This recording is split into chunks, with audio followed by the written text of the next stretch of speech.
Welcome to another writing focus lecture. This time we're going to be looking at the evaluation. So let me get this pulled up nice and big for you. To start with, what I'd like to do is I'd like to tell you the difference between a summary and an evaluation, because a lot of students tend to get confused and they try to give me a summary when I've asked for an evaluation. So let's look at these differences and see if we can help you with that.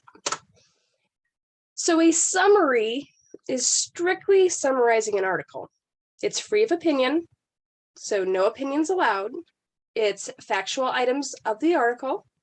It's a recap of the article in half a page to one full page, and it does not exceed 1 page. An evaluation has a little to no summary at all. It's actually full of opinions and elaborations. And it points out from the article the strengths and the weaknesses based on little snippets from here and there. Summarizing strategies include highlighting the main points of the article, underlining the important details, and then putting all of that together in your own words. Evaluation, on the other hand, takes a couple of different forms. The first, ethos, pathos, logos, kairos, and I covered that in another lecture.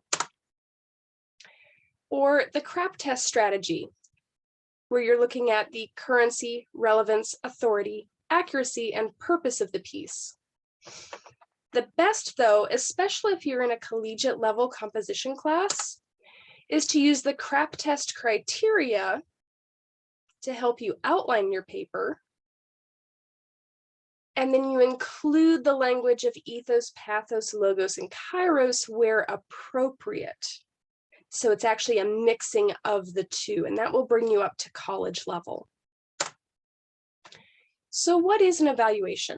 Well, again, it is not summary. It is not recapping the article. Please don't do that.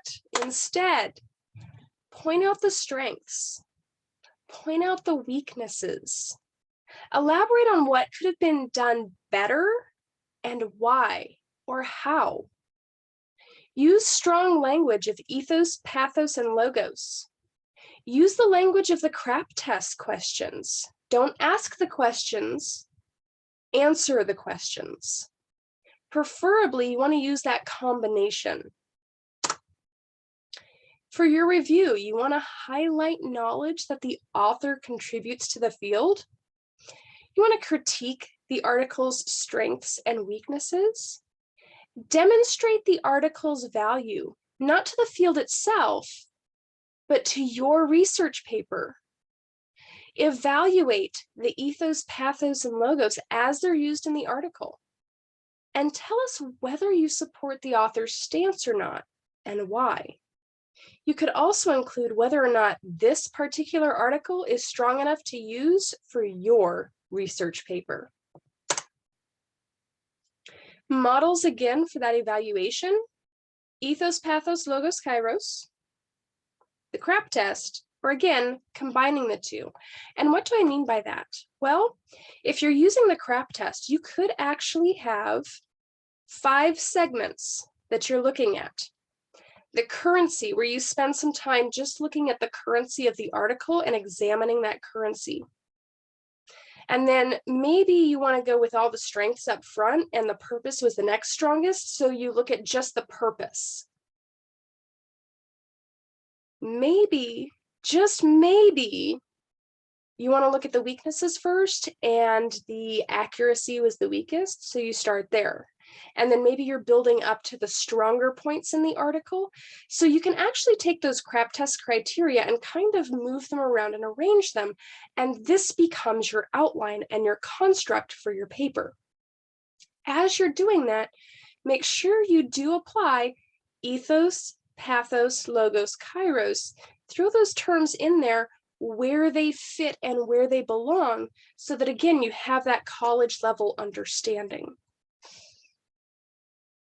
For full understanding on these different segments and what they really mean, please watch my other lectures. And if you have questions, comments, or concerns, please let me know. Again, these different modes of evaluation can be used as the construct for your paper. They become your outline. So if you're looking at using just ethos, pathos, logos, kairos, then you're looking at ethos and what was really strong with the ethos.